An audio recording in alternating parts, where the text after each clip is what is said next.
வணக்கம் AstraStockTamil viewers. Stock market சீரீஸில் இன்றைக்கி நம்ம பார்க்க போகிற வீடியோ எதை பற்றி அப்படின்னு சொல்லிட்டு பார்த்தீங்கன்னா லாஸ்ட் 2 வீடியோவோட கண்டினியூவேஷன் தான். லாஸ்ட் 2 வீடியோஸில் வந்துட்டு ஒரு வீடியோ ETF பற்றியும் அண்ட் இன்னொரு வீடியோ வந்துட்டு இண்டெக்ஸ் ஃபண்டை பற்றியும் எப்படிலாம் நம்ம இன்வெஸ்ட் பண்ணலாம், எது நம்மளுக்கு பெஸ்ட்டாக இருக்கும் அப்படின்னு சொல்லிட்டு நம்ம பார்த்துட்டு வந்தோம். அந்த வீடியோட கண்டினியூவேஷனாக இந்த வீடியோவில் பெஸ்ட் ஆக்டிவ்லி மேனேஜ் ஃபண்ட்ஸ் வந்துட்டு எப்படி நம்ம செலக்ட் பண்ணுறது, என்ன மாதிரி கேட்டகரிஸில் அது இருக்குது, நம்மளுக்கு அது எப்படி யூஸ்ஃபுல்லாக இருக்கும் அப்படின்னு சொல்லிட்டு நம்ம கம்ப்ளீட்டாக பார்க்கலாம்.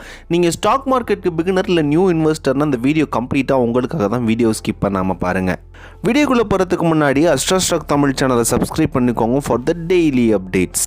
இந்த பெஸ்ட் ஆக்டிவ்லி மேனேஜ்டு ஃபண்ட் இருக்குது இல்லையா, நம்ம வந்துட்டு இந்த 250 கம்பெனிஸில் நியூவாக ஃபார்ம் ஆகியிருக்க கம்பெனி லைக் ஜொமேட்டோ, பேடிஎம் இது போல் உள்ள கம்பெனிஸ்லாம் புவர் குவாலிட்டி ஸ்டாக்ஸ் அப்படின்னு சொல்கிறாங்க, இல்லை வந்துட்டு லாஸ் மேக்கிங் ஸ்டாக்ஸ் அப்படின்னு சொல்கிறாங்க. இந்த மாதிரி ஸ்டாக்ஸ்லலாம் நம்ம இன்வெஸ்ட் பண்ணாமல் இருக்கிறது ரொம்பவே நல்லாயிருக்கும். குவாலிட்டி ஸ்டாக்ஸில் மட்டும்தான் நம்ம இன்வெஸ்ட் பண்ணணும். அப்படி நம்ம குவாலிட்டி ஸ்டாக்ஸில் மட்டும்தான் இன்வெஸ்ட் பண்ணணும்னு நினைக்கிறவங்களா இருக்கீங்களா, ஆக்டிவ் ஃபண்ட் இதை நோக்கி நீங்கள் போகலாம். ஆக்டிவ் ஃபண்டில் நம்ம மார்க்கெட்டில் இருந்து ஒன் ஆஃப் த பெஸ்ட் ஃபண்டை பார்த்தீங்க அப்படின்னா பிபிஎஃப்னு சொல்லுவாங்க. இந்த கம்பெனி பரக்பாரி ஃப்ளெக்ஸிஸ் கேப் ஃபண்ட் அப்படின்னு சொல்லுவாங்க. இவங்க இந்த கம்பெனியில் large cap, mid cap, small cap எல்லாத்துலேயும் இவங்க இன்வெஸ்ட் பண்ணுறாங்க.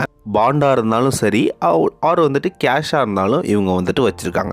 இவங்க குவாலிட்டி ஸ்டாக்ஸாக வந்துட்டு எடுத்து அதை வந்துட்டு ஆக்டிவாக வந்துட்டு மேனேஜ் பண்ணுறாங்க.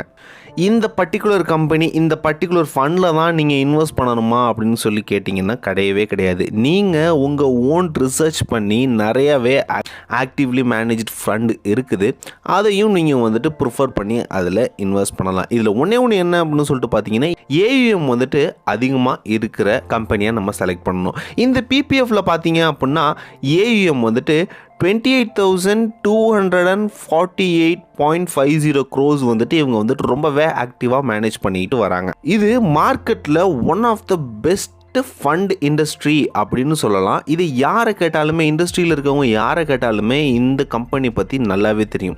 லாஸ்ட் 1 இயரில் மட்டும் இவங்க வந்துட்டு இவங்களோட பெர்ஃபார்மன்ஸ் வந்துட்டு கொஞ்சம் கம்மியாகவே இருந்துச்சு. எப்போ அந்த கம்பெனி வந்துட்டு ஸ்டார்ட் பண்ணாங்களோ இவங்களோட ஸ்டார்டிங்கில் இருந்து நிஃப்டியை வந்துட்டு பீட் பண்ணிக்கிட்டே வந்தாங்க. ஒவ்வொரு 3 years 5 years டைம் ஃப்ரேம்லையும் இவங்க வந்துட்டு நிஃப்டியை பக்காவாக பீட் பண்ணிக்கிட்டு வந்தாங்க.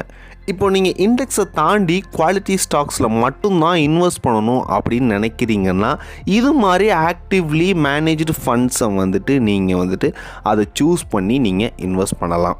இந்த மாதிரி ஆக்டிவ்லி மேனேஜ்டு ஃபண்ட்லேயே நான் ஒரு பெஸ்ட்டானதை எடுத்து போட்டிருக்கேன், இந்த பரக்பாரி ஃப்ளெக்ஸிஸ்.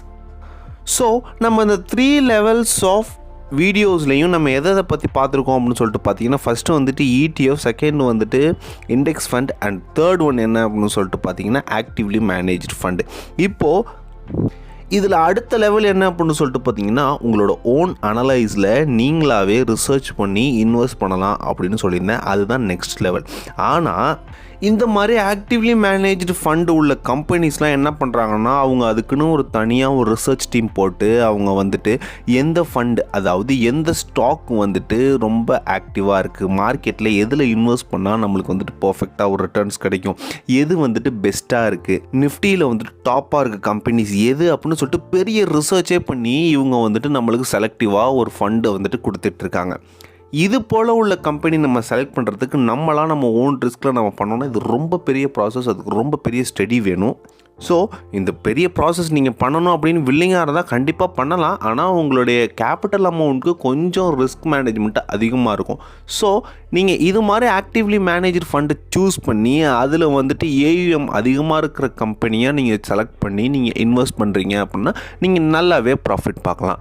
சேஃபாக இன்வெஸ்ட் பண்ணுங்கள், ஹாப்பியாக ஏர்ன் பண்ணுங்கள். Have a nice day.